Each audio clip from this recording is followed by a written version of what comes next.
گل من رنگ شادی تو چشامه، واسه تو همیشه شوق بوسه رو لبامه.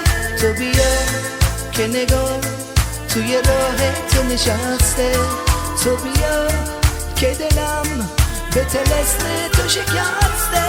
گلی جان وقتشه دیگه از را برسی یار، عزیزم وقتشه که تو از را برسی یار.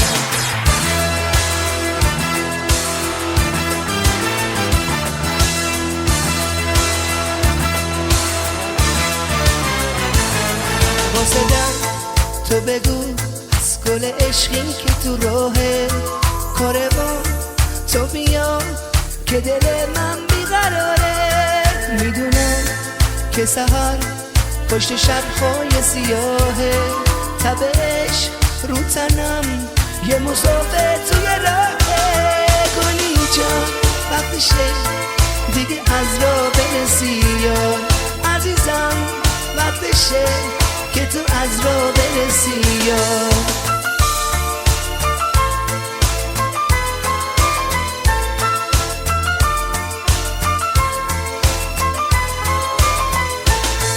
فاصله یه شبه بین آغوش من و تو، همه جا سر راه گل میریزم جای پاتو.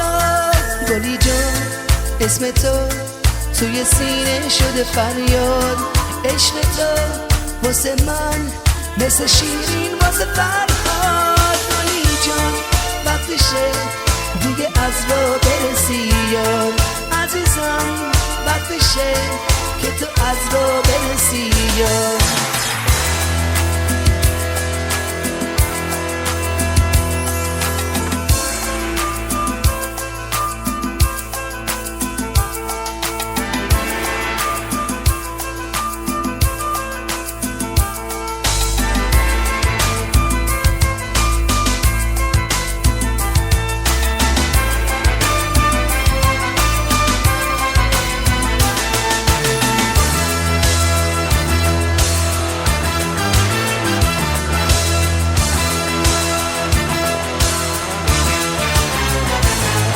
گلی جان تو ببین من عاشق چه صبورم، آخرین بوسه هات زده آتیش به وجودم.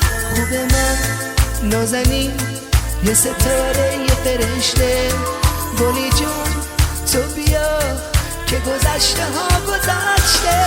گلی جان وقتشه دیگه از را برسی یار، عزیزم وقتشه که تو از را برسی یار. گلی جان وقتشه دیگه از را برسی یار، به خدا وقتشه که تو از را برسی یار.